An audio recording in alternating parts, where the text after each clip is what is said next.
Greetings and welcome to the Leadershum series. Today, we have with us Payal Nanjiani.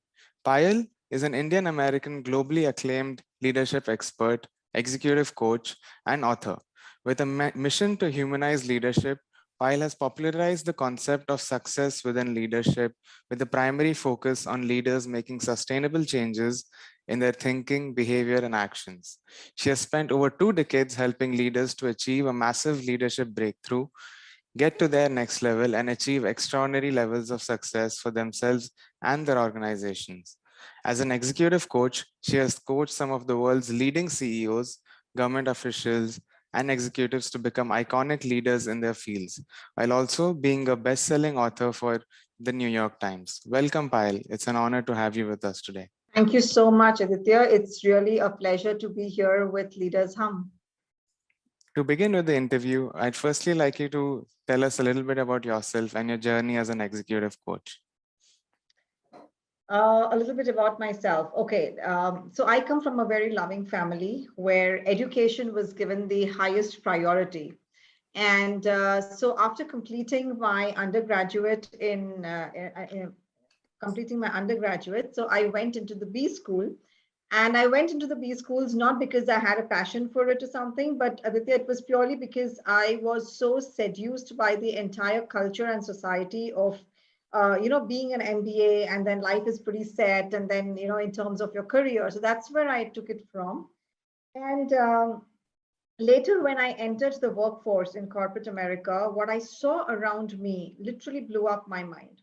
There were people who are working hard, they were putting in the efforts, and add to this, the billions of dollars that corporate America spends on training and development of their people. And yet what I was seeing was that only 15% of the people in the organization were actually achieving great heights, and these were the people who were doing great things, getting great results. And so there was a question inside of me at all times that what about the remaining 80% in the organization, right? That's a huge chunk of the people out there.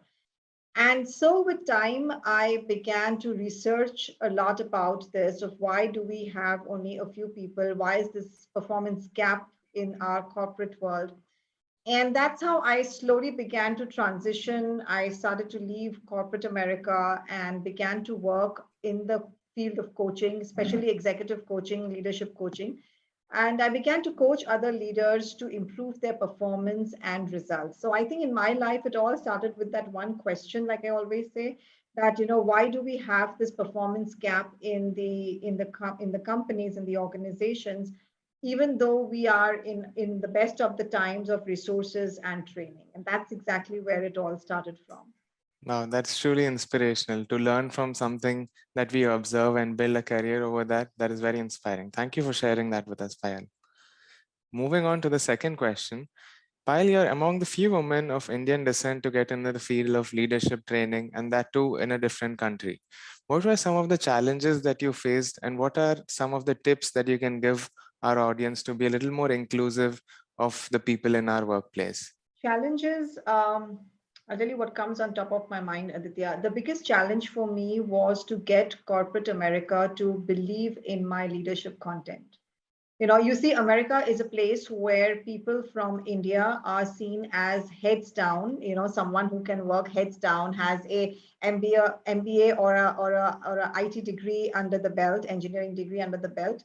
So when I first got started in the field of leadership speaking, coaching, and book writing, they really weren't, like you said, they weren't women of Indian descent doing exactly what I wanted to be doing. And so it's typically a very white male dominated field, so there wasn't any role model or guidance that I could have then. And so people wouldn't really accept me in this field, so that was one challenge, was to break through and enter corporate America through this route now. And another challenge that I faced big time was for me to believe in myself, right? So I have to believe in myself that I could do something like this, because many a times, we allow the opinion of other people to define us and to determine what we can and what we cannot do. So, with those two challenges, and like you said, would there be anything that could help in, people out there to make this workforce more inclusive. So to make the workforce more inclusive, I would say that now with so many policies and we have in place both externally, I think to make the workforce more inclusive, the the buck now stops on us, on each of us, and on what we can do. So we can begin by changing our perspective. For example, I think challenges are a part of anyone's life. Any human being who has a goal, has a dream, has a vision, and is going, is definitely going to face some challenges, obstacles, or one or the other.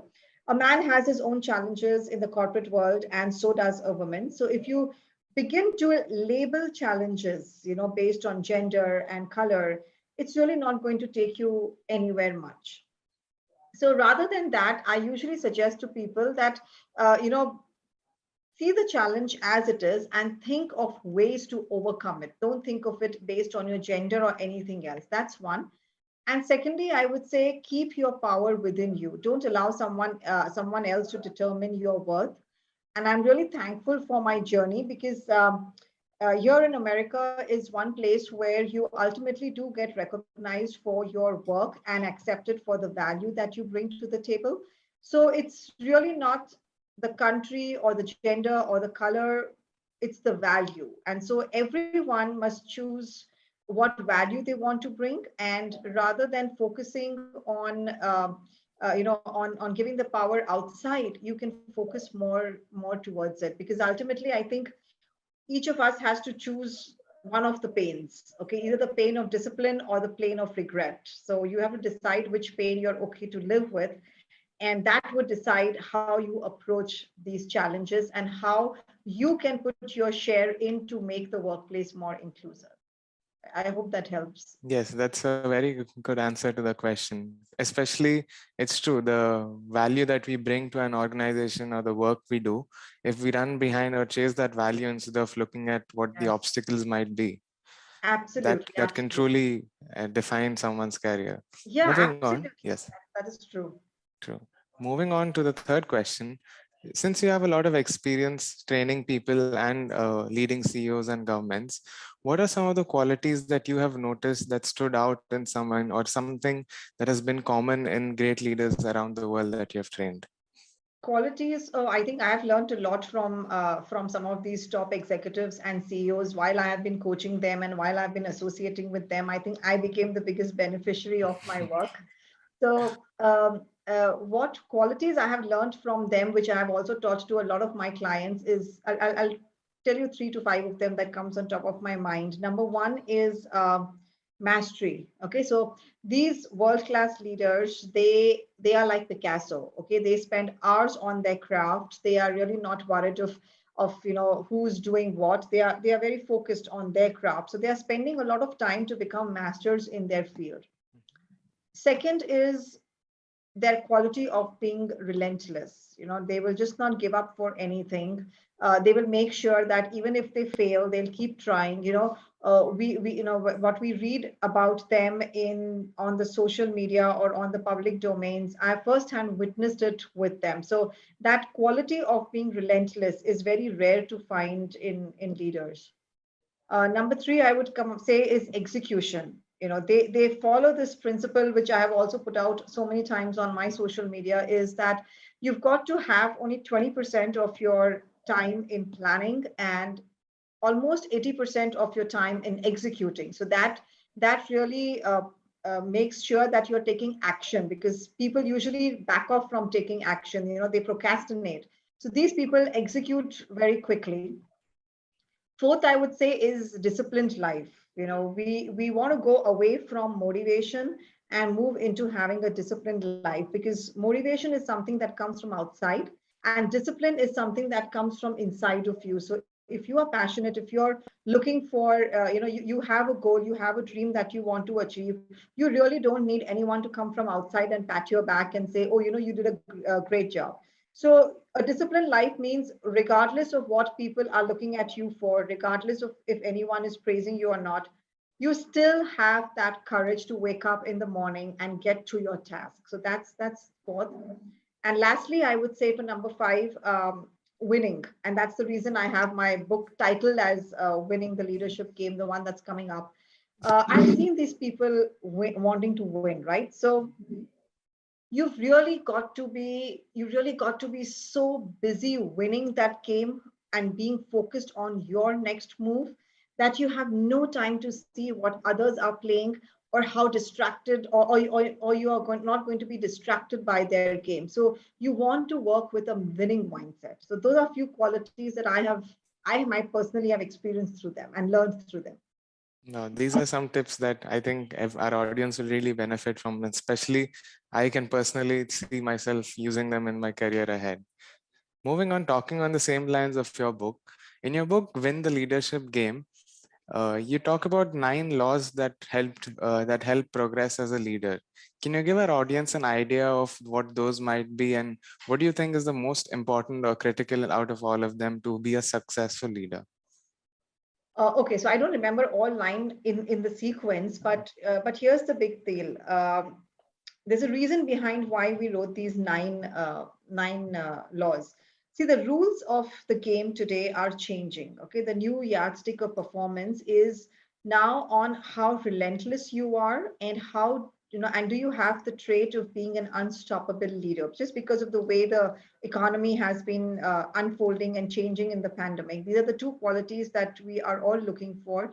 And so when I say that, what we are looking for is, as a leader, do you wake up and show up every single day at your workplace, not with an attitude of just wanting to complete your work and be in the game and just play it, but actually you're waking up and showing up every single day at your workplace with an attitude to win the game each day? Because majority of us are not even thinking of leadership as a game. We're just thinking it that it's one of a task that we have got.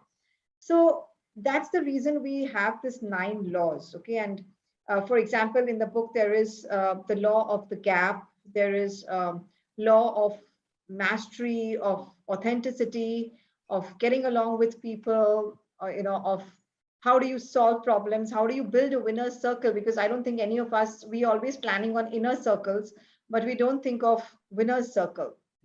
And then there's a law of transference, and I think it's the law of mirror, the law of transference, of visibility and energy, if I'm saying all of the 9 correctly.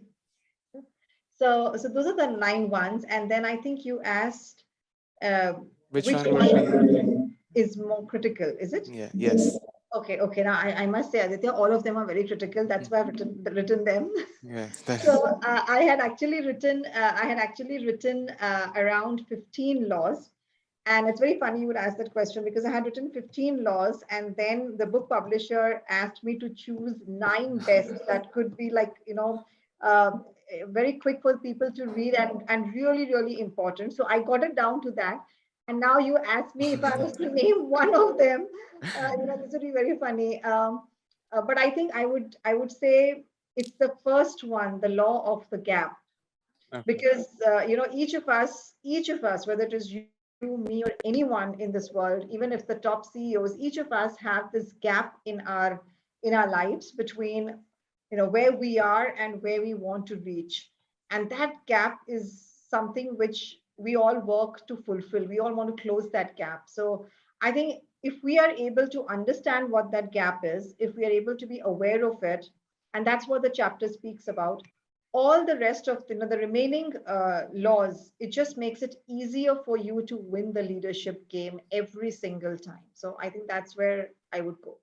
Moving on to the final question of our interview, do you have any final anecdotes that you would like to share with our viewers? Anything inspiring, anything special about your book that we should look up to?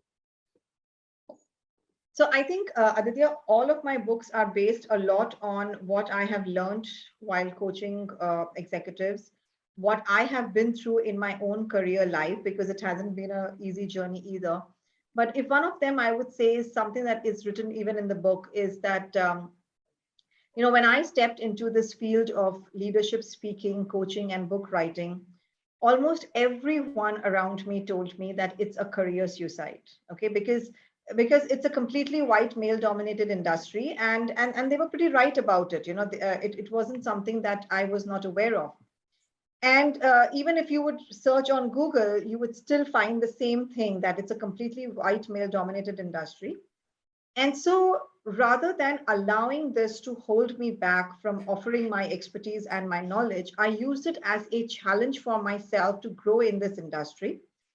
And I think because of that, now it has also opened up doors for many other women of color like myself to explore and to grow in any field that they would like to. So I think as a closing line to what I am saying here is that, which I also write in my books, is this, that success never discriminates. Okay, success never discriminates between a man or a woman. Success doesn't want to see your gender, color, or anything, but success definitely sees if you are a person who is only interested in succeeding, or are you truly committed to succeeding and making a difference in the world, or and making a difference in the lives of the people. And so absolutely no one, just no one, can close the doors that the higher power has opened for you. So that is something I would love the audience to always remember, that success never discriminates. You've got to be highly committed in what you're doing, and always remember that no one can close the doors that the higher power has opened for you. Well, especially the last line, I think everyone is it's going to stick with everyone. Success doesn't discriminate. Thank you for sharing that with us. Thank you for being part of Leadersm, and we hope to see you again, Payal. Thank you for joining us today. Thank you, Aditya. It's been a pleasure to associate with Leaders Hum, and I am very grateful for this opportunity to connect with all of you.